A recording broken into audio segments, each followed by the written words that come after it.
ಮುಸ್ಲಿಂಗೆ ಮಕ್ಮಲ್ ಶರೀಫರ ಚಾಟಿ ಸಂಚಿಕೆ 21 ವಿಶೇಷ ಕಾರ್ಯಕ್ರಮಕ್ಕೆ ಸ್ವಾಗತ. ನಾನು ರಚನಾ. ನಮ್ಮ ಜೊತೆಗಿದ್ದಾರೆ ಆರ್ಟಿಐ ಕಾರ್ಯಕರ್ತರು ಜೊತೆಗೆ ಸಾಮಾಜಿಕ ಹೋರಾಟಗಾರರಾದಂತ ಶರೀಫ್ ಅವರು. ಸರ್, ಕಾರ್ಯಕ್ರಮಕ್ಕೆ ಸ್ವಾಗತ. ಒಂದು ಲಾಂಗ್ ಗ್ಯಾಪ್ ತಗೊಂಡಿದ್ದು ಯಾಕೆ ಅಂತ ಅಂದ್ರೆ ರಾಜ್ಯದಲ್ಲಿ ವಕ್ಫ್ ಅನ್ನೋದು ಬಹಳಷ್ಟು ಚರ್ಚೆ ಆಗ್ತಾ ಇದೆ, ಬಹಳಷ್ಟು ವಾದ ವಿವಾದ ಆಗ್ತಾ ಇದೆ. ಒಂದು ಕಡೆ ಆಡಳಿತ ಪಕ್ಷ, ಮತ್ತೊಂದು ಕಡೆ ವಿರೋಧ ಪಕ್ಷ.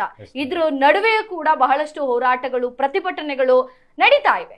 ಸೊ ನಾವು ಕೂಡ ಕಳೆದ 20 ಸಂಚಿಕೆಗಳು ಕೂಡ ವಕ್ಫ್ ಅನ್ನೋದು ಹೇಗೆ ನಡೀತಾ ಇದೆ, ಮೈಸೂರಿನಲ್ಲಿ ಹೇಗಿರ್ಬೋದು, ಮಂಡ್ಯದಲ್ಲಿ ಹೇಗಿದೆ, ಶ್ರೀರಂಗಪಟ್ಟಣದಲ್ಲಿ ಹೇಗಿದೆ, ಇದೆಲ್ಲವನ್ನು ಕೂಡ ವಿಸ್ತಾರವಾಗಿ ಕೂಡ ಬಹಳಷ್ಟು ವಿಚಾರಗಳನ್ನ ಶರೀಫ್ ಅವರು ಹೇಳಿದ್ದಾರೆ. ಸೊ ಈಗ ಅದು ಮುಂದುವರೆದ ಭಾಗ. ಸರ್, ಈಗ ನಾವು ಒಂದಷ್ಟು ಸ್ಪಷ್ಟನೆ ಬೇಕು ಅಂತ ನೀವು ಕೂಡ ಗ್ಯಾಪ್ ತಗೊಂಡಿದ್ರಿ. ಸೊ ಈಗ ರಾಜ್ಯದಲ್ಲಿ ಇದೆಲ್ಲ ನಡೀತಾ ಇದೆ. ಸೊ ಇದಕ್ಕೆ ಫಸ್ಟ್ ನಿಮ್ಮ ರಿಯಾಕ್ಷನ್ ಏನು? ಮೇಡಮ್, ಅಲ್ಹಮ್ದುಲಿಲ್ಲಾಹ್. ಫಸ್ಟ್ ಆಫ್ ಆಲ್, ಇವಾಗ ನೀವು ಕೇಳಿದ್ದು ಕ್ವಶನ್ ಭಾಳ ಜಿನೈನ್ ಇದೆ, ಕನ್ಸರ್ನ್ಸ್ ಚೆನ್ನಾಗಿದೆ. ನಾನು ಇದು ಗ್ಯಾಪ್ ಕೊಟ್ಟಿದ್ದು ಕಾರಣ ಏನಂತ ಹೇಳಿದ್ರೆ, ನೀವು ಹೇಳ್ದಂಗೆ ಫುಲ್ ಗೊಂದಲ ಆಗ್ಬಿಟ್ಟಿತ್ತು ಈ ಮಧ್ಯ. ಸೊ ಈ ಗೊಂದಲದ ಟೈಮ್ನಲ್ಲಿ ಆಸ್ ಎ ಪ್ರಿಕಾಷನರಿ ಮೆಷರ್ಸು ನಾನು ಏನು ತಿಳ್ಕೊಂಡೆ ಅಂದರೆ, ವಿ ಶುಡ್ ಗೋ ಸೈಲೆಂಟ್. ಕಾರಣ ಯಾಕಂತ ಹೇಳಿದ್ರೆ, ನಾನು ಹೇಳಕ್ ಹೋಗಿದ್ರೆ ಈ ಪೊಲಿಟಿಕಲ್ ಫಿಗರ್ಸ್ನಲ್ಲಿ ಎಲ್ಲ ಗೊಂದಲ ಮಾಡಿಬಿಟ್ಟಿರೋದ್ರಿಂದ ಒಂದು ಅವಕಾಶ ನನ್ನ ಇಶ್ಯೂಗೂ ಸಿಗ್ಬಿಡ್ತದೆ, ತುಪ್ಪ ಸುರಿದಂಗೆ ಆಗ್ಬಿಡ್ತದೆ. ಹೌದು, ಎಲ್ಲೆಲ್ಲೋ ತಗೊಂಡು ಹೋಗ್ಬಿಡ್ತಾರೆ ಇವರು. ಅದಕ್ಕೆ ಬೆಸ್ಟ್ ಏನಿದೆ ಅಂದ್ರೆ ಆರಾಮಾಗಿ ಹೋಗೋಣ. Because in the interest of public, community, ನೀವು ಪ್ಲಾಟ್ಫಾರ್ಮ್ ಕೊಟ್ಟಿರೋದು ನಾನೆಲ್ಲ ಮಾಡ್ಕೊಂಡು ಹೋಗ್ತಾ ಇದ್ದೆ. ಸೊ ಇದೆಲ್ಲ ಎಲ್ಲೆಲ್ಲೋ ಹೋಗಿ ಫ್ಲೇರ್ ಅಪ್ ಆಗಿ ಬೆಂಕಿ ಹಿಡಿಬಿಟ್ರೆ, ಆಮೇಲೆ ಡೈರೆಕ್ಷನ್ಸ್ ಚೇಂಜ್ ಆಗಿಬಿಟ್ರೆ ನಾವು ನಮ್ಮ ಇಶ್ಯೂಸ್ ಮೇಲೆ ಇರಕ್ಕಾಗಲ್ಲ. ಅದು ತಿಳ್ಕೊಂಡು ಅಲ್ಹಮ್ದುಲಿಲ್ಲಾಹ್ ಬೇಡಪ್ಪ, ನಾವು ತಾಳ್ಮೆಯಿಂದ ಸುಮ್ಗಿರೋಣ ಅಂತ ಇದ್ದೆ. ಆ ಟೈಮ್ನಲ್ಲಿನೂ ನಮ್ಮ ಕಮ್ಯುನಿಟಿ ಜೊತೆನಲ್ಲಿ, ನಮ್ಮ ಇಶ್ಯೂಸ್ ಜೊತೆನಲ್ಲಿ ಈ ಫಾರ್ಮರ್ಸ್ದು ಬಂದ್ಬಿಡ್ತು. ಅದದ್ದು ನಮ್ಗೆ ಚಿಂತೆ ಫುಲ್ ಜೋರಾಗಿ ಆಗ್ಬಿಡ್ತು. ಏನು ಹೆಂಗೆ ಇದು ಎಲ್ಲ ಕ್ಲಿಯರ್ ಆಗಿ ಈ ಫಾರ್ಮರ್ಸ್ ಇಶ್ಯೂಗೂ ನೋಡೋಣ, ಏನೇನು ಅಕ್ರಮಗಳು ಆಗೈತೆ, ಯಾವ ರೀತಿಯಿಂದ ಇವ್ರು ಯಾರ್ಯಾರು ಗೊಂದಲಗಳು ಮಾಡವ್ರೆ, ಇದೆಲ್ಲ ಅಲ್ಹಮ್ದುಲಿಲ್ಲಾಹ್ ಈ ಟೈಮ್ ಫ್ರೇಮ್ ನಲ್ಲಿ ನಾನು ನಿಮ್ಮ ಹತ್ರ ಬರಲಿಲ್ಲ ಅಂದ್ರೆ ಆ ಇಶ್ಯೂಸ್ ನಲ್ಲಿ ನಾನು ವರ್ಕೌಟ್ ಮಾಡಿದ್ದೀನಿ ಮೇಡಮ್. ಅಲ್ಹಮ್ದುಲಿಲ್ಲಾಹ್ ಇದೆಲ್ಲ ನಾವು ಕೂತ್ಕೊಂಡು ಯಾವ ರೀತಿಯಿಂದ ಏನ್ ಮಾಡಬೇಕು, ಹೆಂಗ್ ಮಾಡ್ಬೇಕು ಅಂತ ಖಂಡಿತ ಹೇಳ್ತೇನೆ ಇನ್ಶಾಅಲ್ಲಾಹ್. On the documentary proof, statement ಇಲ್ಲ, ಡಾಕ್ಯುಮೆಂಟ್ರಿ ನಾವು ತೋರಿಸ್ತೀವಿ ಹಿಂಗಿದೆ ಅಂತ ಎಲ್ಲರಿಗೂ, ಎಲ್ಲ ಕಮ್ಯುನಿಟಿಗೂ, ಎಲ್ಲ irrespective of any caste, Hindu Muslim ಇದು ಅದು ಅಂತ ಏನು ಇಲ್ದಂಗೆ ಸಮಾಧಾನದಿಂದ ಇವ್ರಿಗೆ ನಮ್ಗೆ ಬದುಕಕ್ ಕೊಡ್ಬೇಕು. ಇವರೆಲ್ಲರೂ ಯಾರು ಈ ಪೊಲಿಟಿಷಿಯನ್ಸ್ ಅಂತ ನಾನು ಎಲ್ಲರ ಮೇಲೆ ಹೇಳಲ್ಲ, ಒಂದ್ ಸುಮಾರು ಇದ್ದಾರೆ, ಇವರೆಲ್ಲ ಗೊಂದಲ ಕ್ರಿಯೇಟ್ ಮಾಡ್ಬಿಟ್ಟು ಬಿಡ್ಬಿಡೋದು. ಅದ್ರಿಂದ ನಮ್ಮೆಲ್ಲರಿಗೂ ಒಳ್ಳೆ ವಾತಾವರಣದಲ್ಲಿ ಬದುಕೋಕು ಕೊಡ್ಬೇಕು. ಇವರು ಇಶ್ಯೂನು ಸಾಲ್ವ್ ಆಗ್ಬೇಕು, ಖಂಡಿತ ಸಾಲ್ವ್ ಆಗೇ ಆಗ್ತದೆ. ನಮ್ಗೆ ಇದೊಂದು ಆಸೆ ಇದೆ.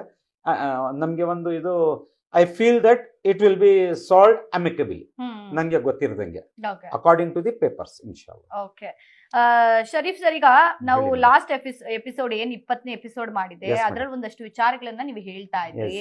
ಸೊ ಅದು ಮುಂದುವರೆದ ಭಾಗವಾಗಿ ಈಗ ಒಂದಷ್ಟು ಗ್ಯಾಪ್ ಆಗಿದ್ರು ಕೂಡ ಆ ವಿಚಾರಕ್ಕೆ ಒಂದು ಸ್ಪಷ್ಟನೆ ಕೊಟ್ಟು ಮುಂದುವರಿಯೋಣ ಅಂತ ನಾನು ಅನ್ಕೊಳ್ತೀನಿ. ನಾನು ಲಾಸ್ಟ್ ಟೈಮ್ ನಿಮ್ಗೆ ಮುಸ್ಲಿಂ ಬಾಯ್ಸ್ ಆರ್ಫನೇಜ್ ಬಗ್ಗೆ, ಅಲ್ಲಾಗಿರೋದು ಇರ್ರೆಗ್ಯುಲರಿಟೀಸ್ ಬಗ್ಗೆ ಹೇಳಿದ್ದೆ ಮೇಡಮ್. ಒಂದ್ ಸಂಸ್ಥೆ, ಒಂದ್ ಇನ್ಸ್ಟಿಟ್ಯೂಷನ್ ಇದೆ, ಸಂಸ್ಥೆ ಇದೆ, ರಿಫೈಲ್ ಮುಸ್ಲಿಮೀನ್ ಅಂತ.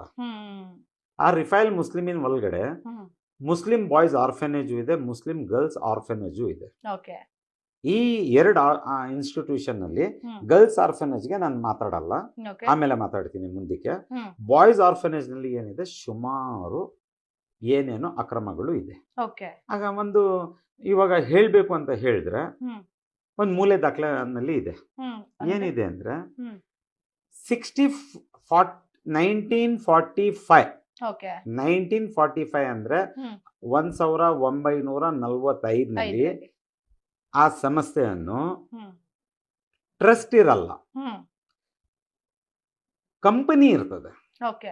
ಒಂದ್ ಕಂಪನಿ ಅದು ಎಲ್ಲಿ ರಿಜಿಸ್ಟರ್ ಮಾಡಿರ್ತಾರೆ ಅಂತ ಹೇಳಿದ್ರೆ, ಇವರು ಒಂದ್ ಶೇರ್ ಮಾರ್ಕೆಟ್ ನಲ್ಲಿ ಜಾಯಿಂಟ್ ವೆಂಚರ್ಸ್ ನಲ್ಲಿ ಮಾಡಿರ್ತಾರೆ. ಆ ಶೇರ್ ಮಾರ್ಕೆಟ್ಗೆ ಕನೆಕ್ಷನ್ ಅದು ಗೊತ್ತಾಯ್ತು ಮೇಡಮ್. ನಾನು ಹೇಳಿದ್ದು 45 ನಲ್ಲಿ ಅದೇ ಕಂಪನಿಯನ್ನು ಇವ್ರು ಏನ್ ಮಾಡಿರ್ತಾರಂದ್ರೆ 1965 ನಲ್ಲಿ ಗೆಜೆಟ್ ಮಾಡ್ತಾರೆ, ವಕ್ಫ್ ಬೋರ್ಡ್ಗೆ ಕೊಡ್ತಾರೆ, ಮೈಸೂರು ಡಿಸ್ಟ್ರಿಕ್ಟ್ ವಕ್ಫ್ ಬೋರ್ಡ್ಗೆ ಕೊಡ್ತಾರೆ. ಓಕೆ 45 ನಲ್ಲಿ ಆಶ್ಚರ್ಯದ ಮಾತು ಏನಂತ ಹೇಳಿದ್ರೆ ಅಡ್ರೆಸ್ ತೋರಿಸಲ್ಲ, ನಾಟ್ ಇವನ್ XYZ ನಂಬರ್ 1 ತೋರಿಸಲ್ಲ, ಬೀದಿ ನಂಬರ್ 1 ತೋರಿಸಲ್ಲ, ಏನು ತೋರಿಸಲ್ಲ ಓಕೆ ಆ ಅಗ್ರಿಮೆಂಟ್ ಪೇಪರ್ ನಲ್ಲಿ, ರಿಜಿಸ್ಟ್ರೇಷನ್ ಪೇಪರ್ ನಲ್ಲಿ.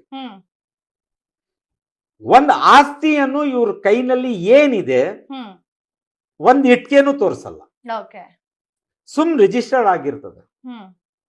ಆಶ್ಚರ್ಯ ಆಗ್ತದೆ ಇಲ್ಲ ಮೇಡಮ್? ಹೌದು. 1945 ಮೀನ್ಸ್ ನಮ್ ಇಂಡಿಪೆಂಡೆನ್ಸ್ ಮುಂಚೆ ಮುಂಚೆ ಇಂಡಿಪೆಂಡೆನ್ಸ್ ಮೀನ್ಸ್ ಸ್ವತಂತ್ರ ದಿವಸ ಆಗೋದು ಮುಂಚೆನೆ, ಕರೆಕ್ಟ್ ಮೇಡಮ್? ಹೌದು. ಇವಾಗ ಆಶ್ಚರ್ಯದ ಮಾತು ಏನಂತ ನೋಡಿದ್ರೆ 1965 ನಲ್ಲಿ ಇದೇ ಡಾಕ್ಯುಮೆಂಟ್ಸ್ ಇವರು ವಕ್ಫ್ ಬೋರ್ಡ್ಗೆ ರಿಜಿಸ್ಟರ್ ಮಾಡ್ತಾರೆ, ಗೆಜೆಟ್ ಮಾಡ್ತಾರೆ. 45 ನಲ್ಲಿ ಒಂದ್ ಇಟ್ಕೆನೂ ಇರಲ್ಲ.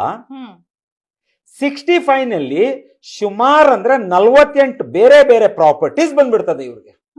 ಹೆಂಗ್ ಸಾಧ್ಯ ಅದು? ಹೆಂಗ್ ಸಾಧ್ಯ?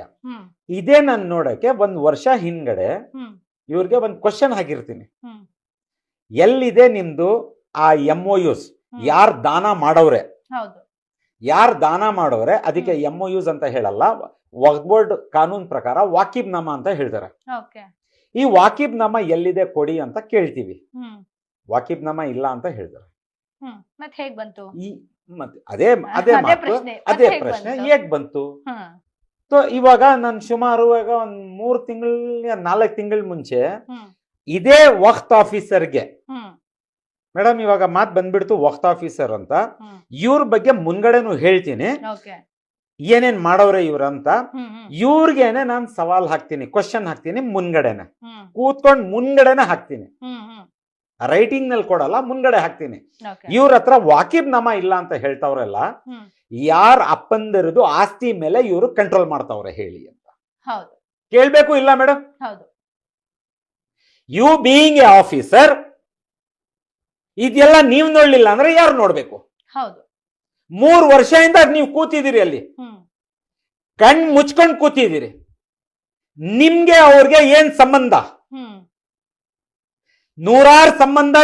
ನಿಮ್ ಮಗ ಕೂತ್ಕೊಂಡಿರ್ಲಿ ಇನ್ಸ್ಟಿಟ್ಯೂಷನ್ ಅಲ್ಲಿ, ನಿಮ್ ಅಫಿಷಿಯಲ್ ಡ್ಯೂಟಿಗೆ ಕೂತಿರೋದು ನೀವು ನಿಮ್ ಮಗನ್ಗೂ ತೋರಿಸ್ಬೇಕು, ಹಿಂಗಿಲ್ಲ ಹಿಂಗ್ ನಡಿ ಮಗ್ನೆ ಅಂತ. ನೀವು ಕೇಳೋದೇ ಇಲ್ಲ, ಸೈಲೆಂಟ್ ಮೂಡ್ ನಲ್ಲಿ ಹೋಗ್ಬಿಡ್ತೀರಿ, ವಾಕಿಬ್ ನಾಮ ತೋರ್ಸಲ್ಲ. 2017 ನಲ್ಲಿ ಇವಾಗ 7 years before Karnataka state board of Auqaf ಇಂದ ಕರ್ನಾಟಕ ಪೂರ್ತಿ ಕರ್ನಾಟಕಗೆ ಒಂದ್ ನೋಟಿಫಿಕೇಶನ್ ಆಗ್ತದೆ. ಎಲ್ಲಾರು ಅವ್ರವ್ರಿಗೆ ಸಂಬಂಧಪಟ್ಟಿದ್ದು ಅವ್ರವ್ರ ಕಂಟ್ರೋಲ್ ನಲ್ಲಿ ಇರೋದು ಮ್ಯಾನೇಜ್ಮೆಂಟ್ ಏನೇನ್ ಮಾಡ್ತಾ ಇದೀರಿ ನೀವು ಬಂದು CR ಮಾಡಿಸ್ಕೊಳ್ಳಿ ಅಂತ. CR means you are getting ಅದೇ ಬಿಲ್ಡಿಂಗ್ ಎಲ್ಲ ಕನ್ಸ್ಟ್ರಕ್ಷನ್ ಆದ್ಮೇಲೆ CR ಆಗ್ಬಿಟ್ಟಾದ್ಮೇಲೆ ಎಲ್ಲ ಅಫಿಷಿಯಲ್ ಆಗ್ಬಿಡ್ತದಲ್ಲ ಡಾಕ್ಯುಮೆಂಟ್ಸ್, ಹಂಗ್ CR ಮಾಡ್ಕೊಳ್ಳಿ ಅಂತ. ಮೇಡಮ್ ಒಂದ್ 6 ತಿಂಗಳ ಮುಂಚೆ ನಾನು ಕೇಳ್ತೀನಿ ನಿಮ್ದು ಎಲ್ಲ ಫಾರಂ ನಂಬರ್ 42 ಕೊಡಿ ಅಂತ. 42 ಫಾರಂ 17 ಇಂದ ಈ 6 ತಿಂಗಳ ಮುಂಚೆ ಗಂಟಾನು CR ಮಾಡಿಸ್ಕೊಳ್ಳಿಲ್ಲ. ವಾಟ್ ಆರ್ ಯುವರ್ ಇಂಟೆನ್ಷನ್ಸ್ ಅಂತ ಕೇಳ್ತೀನಿ, ಕೇಳ್ಬೇಕು ಇಲ್ಲ? ಆ 48 ಪ್ರಾಪರ್ಟಿ ಬಡವ್ರದು ಇಲ್ಲ ನೀವು ಕದ್ದಿರೋದು ಅದನ್ನ ತೋರಿಸಿ. ಉತ್ತರ ಬಂದಿಲ್ಲ. ಇಲ್ಲ ನಿಮ್ ಸ್ವಂತ ದುಡ್ಡಿಂದ ನೀವು ಪರ್ಚೇಸ್ ಮಾಡಿ ಡೊನೇಟ್ ಮಾಡಿದ್ರಿ ಅದನ್ನ ತೋರಿಸಿ. ತೋರ್ಸಲ್ಲ. ಏನ್ ಬರುತ್ತೆ ಉತ್ತರ? ಮೇಡಮ್ ಸೈಲೆಂಟ್ ಮೋಡ್ ನಲ್ಲಿ ಹೋಗ್ಬಿಡ್ತಾರ. ಇವಾಗ ನೀವು ಕೇಳ್ತಿರಕ್ಕೆ ಇವಾಗ ಈ ಭಾಷೆ ಹೇಳ್ಬಾರ್ದು, ನಾನು ತಿರ್ಗಾ ಬಿಚ್ಚಿ ಹೇಳ್ತಾ ಇದ್ದೀನಿ, ಜನಕ್ಕೆ ಸ್ವಲ್ಪ ಚೆನ್ನಾಗಿ ಅರ್ಥ ಆಗ್ಬಿಡ್ಲಿ. ಅದೇನ್ ಹೇಳ್ತಾರಲ್ಲ ಏನ್ ಮಾಡ್ಕೊಳ್ತೀಯ ಮಾಡ್ಕೊ ಅಂತ, ಆ ರೀತಿಯಿಂದ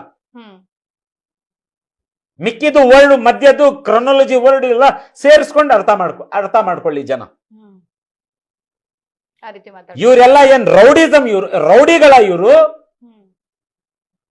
ಕೂತಿರೋದು ಬಡವ್ರ ಆಸ್ತಿ ಮೇಲೆ. ನೀವು ಮ್ಯಾನೇಜ್ಮೆಂಟ್ ಮಾಡಕ್ ಕೂತಿರೋದು, ಮ್ಯಾನೇಜ್ಮೆಂಟ್ ಮಾಡೋದು ಬಿಟ್ಬಿಟ್ಟು ನೀವು ನಮ್ಮ ಮೇಲೆ ಯಾವ ರೀತಿಯಿಂದ ಅಧಿಕಾರ ನಡೆಸ್ತವ್ರ ಅಂದ್ರೆ ಆ ದೇವರಿಗೆ ಗೊತ್ತು. ಈ ಕಂಪ್ಲೇಂಟ್ ನಾನು ಮೇಲ್ಗಡೆ ಹೇಳಿದ್ರೆ, ಮೇಲ್ಗಡೆ ಮೀನ್ಸ್ ಬೆಂಗಳೂರು ಬೋರ್ಡ್ ಆಫ್ ಔಕಾಫ್ಗೂ ಹೇಳಿದ್ರೆ ಅವರು ಕಣ್ ಮುಚ್ಕೊಂಡು ಕೂತವ್ರೆ. ಯಾಕೆ ಇಷ್ಟೊಂದು ನಿರ್ಲಕ್ಷ್ಯ ಮಾಡ್ತಾವ್ರೆ ಅಂತ ನಾನ್ ಅವ್ರ ಬಿಹಾಫ್ ನಲ್ಲಿ ನಾನು ಏನು ಉತ್ತರ ಕೊಡಲ್ಲ. ಸದ್ಯಕ್ಕೆ ನಾನು ಹೇಳಿದ್ದೀನಿ, 40 ಅಮೆಂಡ್ಮೆಂಟ್ಸ್ ಬರ್ತಾ ಐತೆ. ನೀವು ಮಾಡಿರೋದು ಇಂತೆ ಎಲ್ಲ ಅಕ್ರಮಗಳಿಗೆ ಬರ್ತಾ ಇರೋದು ನೀವು ಸರಿಪಡಿಸ್ಕೊಳ್ಳಿ ಅಂತ ಹೇಳಿದ್ರೆ ನಮ್ ಡಿಸ್ಟ್ರಿಕ್ಟ್ ವಕ್ಫ್ ಆಫೀಸರ್ ಮುಷ್ತಾಕ್ ಸಾಬ್ ಯಾವ ಕಾರಣಕ್ಕೂ ಕಿವಿ ಮೇಲೆ ಮುಯ್ ಹಾಕಲ್ಲ, ನಡೆಯಲ್ಲ. ಕೇಳಿದ್ರೇನು ಮಾತಾಡಲ್ಲ. ಏನ್ ಬೆಟ್ಟಕ್ಕೆ ಹೋಗಿ ನಮ್ ತಲೆ ಹೊಡಿಯೋಣ? ಹೇಳಿ ಮೇಡಮ್, ಏನ ಅಲ್ಲ, ಈಗ ನೀವು ಎಲ್ಲ ವಿತ್ ಡಾಕ್ಯುಮೆಂಟಲ್ ಮಾತಾಡ್ತಿದ್ದೀರಾ, ಡಾಕ್ಯುಮೆಂಟಲ್ ಕೇಳ್ತೀರಾ. ಇನ್ನೊಂದೇನು ಅಂತ ಅಂದ್ರೆ, ಈಗ ಎಲ್ಲಾ ಜವಾಬ್ದಾರಿ ಅವ್ರೊಬ್ರು ಅಧಿಕಾರಿ ಆಗಿ ಸರಿಪಡಿಸ್ಬೇಕಾಗಿರುವಂತ ಕರ್ತವ್ಯ ಅವ್ರು. ಅದನ್ನ ಬೇರೆಯವ್ರು ಹೇಳ್ಬೇಕಾಗಿಲ್ಲ, ಕೇಳ್ಬೇಕಾಗಿಲ್ಲ. ಆದ್ರೂ ನೀವು ಕೇಳಿದ್ರು ಉತ್ತರ ಕೊಡ್ತಾನೆ ಸೈಲೆಂಟ್ ಆಗ್ತಾರೆ ಅಂತ 4 ಇಂದ 5 ಸಲ ಹೇಳಿದೀನಿ, ಬರ್ತ್ ಕೊಟ್ಟಿದ್ದೀನಿ. ಇವ್ರ ಮೇಲ್ಗಡೆ ಅಡ್ಮಿನಿಸ್ಟ್ರೇಷನ್ ರಿಫಾರ್ಮ್ಸ್ ನಲ್ಲಿ ಬರ್ದಿದ್ದೀನಿ ಇವ್ರದ್ದು ಕಂಪ್ಲೇಂಟ್. ಅಲ್ಲಿ ಬಿಡಿ ಮೇಡಮ್, ಒಂದು ದೊಡ್ಡ ಸ್ಟೇಟ್ ಅಧಿಕಾರಿಗಳು ಅವರು, ಅದು it will take time, but it will ಅದು ಕೂತ್ಕೊಳ್ತದೆ ಎಲ್ಲ ಡಾಕ್ಯುಮೆಂಟ್ಸ್. ಬಟ್ ಇಲ್ಲಿ ಹೇಳಿದೀನಿ ನಾನು, ನಿಮ್ಮ ಹತ್ರ ಕಾನೂನ್ ಬುಕ್ ಇದೆ, ಕಾನೂನ್ ಬುಕ್ ತಕೊಂಡಿ ನೀವ್ ಏನ್ ಮಾಡ್ಬೇಕು ಮಾಡ್ರಿ ಅಂದ್ರೆ, ಅದೇ ಒಂದ್ಸಲಿ ಎಲ್ಲೋ ಯಾವತ್ತೋ ಒಂದ್ಸಲಿ ಹೇಳಿದೆ ನೋಡಿ, ನನ್ ಮುಖದ ಮೇಲೆ ಹೇಳ್ತಾರೆ ನನ್ಗೆ ಪ್ರೆಷರ್ ಇದೆ ಅಂತ. ಪ್ರೆಷರ್ ಇದ್ರೆ ನಿಮ್ ವಿಡಿಯೋಸ್ ನಲ್ಲಿನೇ ಹೇಳಿದೆ, ಪ್ರೆಷರ್ ಇದ್ರೆ ಇವ್ರು ಯಾರ್ ಪ್ರೆಷರ್ ಕೊಡ್ತಾವ್ರೆ ಅವ್ರ ಮನೆಗೆ ಕಳಿಸಿ, ಇದೆಲ್ಲ ಸಮುದಾಯದ ಪ್ರಾಪರ್ಟೀಸ್, ಇದು ಹಾಳ್ ಮಾಡೋದು ಇವ್ರು ಹಾಳ್ ಮಾಡ್ತಾ ಇಲ್ಲ, ಕದೀತಾ ಇರೋದು ಇವ್ರು. Get my point clearly. ಇವಾಗ ನಮ್ ಮಿನಿಸ್ಟರ್ ಸಾಹೇಬ್ರು ಹೇಳ್ತಾವ್ರೆ ಎನ್ಕ್ರೋಚ್ ಮಾಡ್ಕೊಂಡವ್ರೆ ಅಂದ್ರೆ, ರಾತ್ರಿದು ದರೋಡೆ ಮಾಡೋದು ಪ್ರಶ್ನೆ ಇಲ್ಲ, ಅದು ಎನ್ಕ್ರೋಚ್ಮೆಂಟ್. ಹಗಲಲ್ಲಿ ನೀವು ಹೋಗಿ ಎನ್ಕ್ರೋಚ್ ಮಾಡ್ಕೊಂಡು ಬಂದ್ಬಿಡೋದು.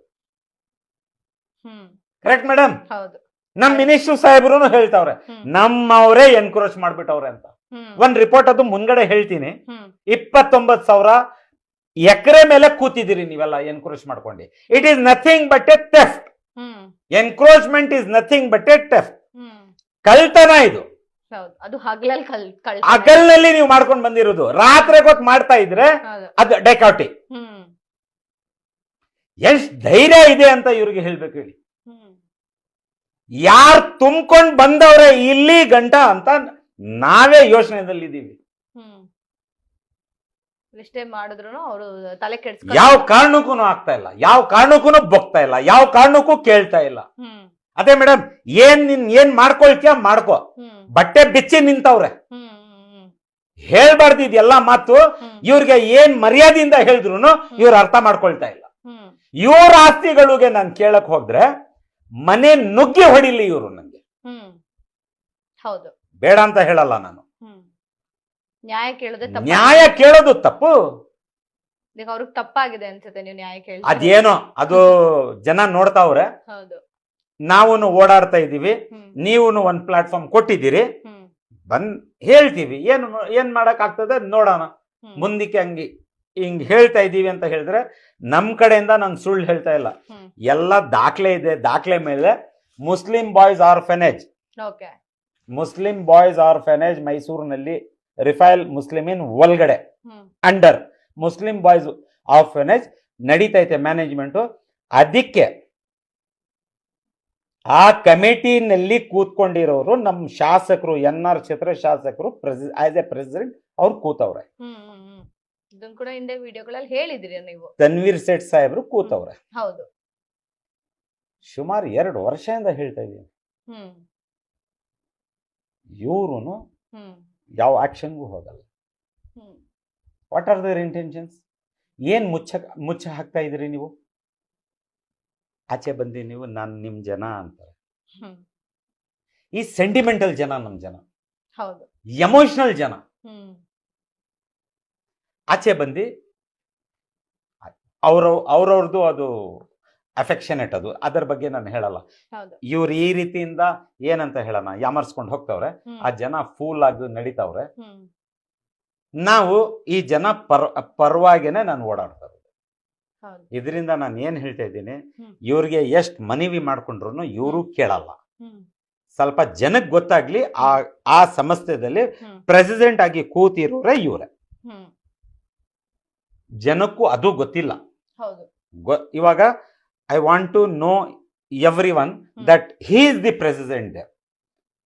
ಬಟ್ ಪ್ಲೀಸ್ ಈ ಜನನು ನಮ್ಮ ಜನನು ಸ್ವಲ್ಪ ಆಚೆ ಬನ್ನಿ. ಆಚೆ ಅಂದ್ರೆ ರೋಡ್ ಮೇಲೆ ಇಲ್ಲ, ಮೀರ್ಕೊಂಡು ಆಚೆ ಬನ್ನಿ. ಸ್ವಲ್ಪ ಇವರೆಲ್ಲರಿಗೂ ಕ್ವಶನ್ ಕೇಳಿ. ಹೌದು, ಪ್ರಶ್ನೆ ಮಾಡ್ಬೇಕು, ಪ್ರಶ್ನೆ ನ್ಯಾಯ ಮಾಡಿ. ಕೇಳ್ಬೇಕಲ್ಲ. ನ್ಯಾಯಕ್ಕೋಸ್ಕರ ಕೇಳಿ ನೋಡೋಣ. ಇವಾಗ ನಾವು ಒಂದ್ ರೀತಿಯಿಂದ ಒಂದ್ ಮೂಲೆಯಿಂದ ಒಂದ್ ನೋಡ್ಕೊಂಡು ಬರ್ತಾ ಇದ್ದೀನಿ, ಇವರೆಲ್ಲರದು ಇರ್ರೆಗ್ಯುಲೇಟೀಸ್ ಎಲ್ಲ ತೆಗಿತಾ ಇದ್ದೀನಿ. ನೀವು ಅದಕ್ಕೆ ಸೇರಿ ಒಂದ್ ಸ್ವಲ್ಪ ಒಂದೊಂದು ಕ್ವಶನ್ ಹಾಕ್ತಾ ಇದ್ರೆ ಎಲ್ಲೋ ಒಂದ್ ಕಡೆ ಐ ಥಿಂಕ್ ಹೌದು, ಎಲ್ಲೋ ಒಂದ್ ಕಡೆ ನಾನು ಏನೋ ತಪ್ಪು ಮಾಡಿದ್ದೀನಿ ಅಂದ್ರೆ ನನ್ಗೂ ಒಂದು ಧೈರ್ಯ, ಒಂದು ಇದಿರ್ತದೆ, ಹೆದರಿಕೆ ಇರ್ತದೆ, ಇದು ಆಚೆ ಬಂದ್ಬಿಡ್ತದೆ ಅಂತ. ಹೌದು, ಆ ಹೆದರಿಕೆಯನ್ನು ಇವ್ರದ್ದು ಆಚೆ ತಗೊಂಡ್ ಬನ್ನಿ. ಹೌದು. ನಾನು ಅಷ್ಟೇ ಕೇಳ್ಕೊಳ್ಳೋದು ನಮ್ಮ ಜನಕ್ಕೆ.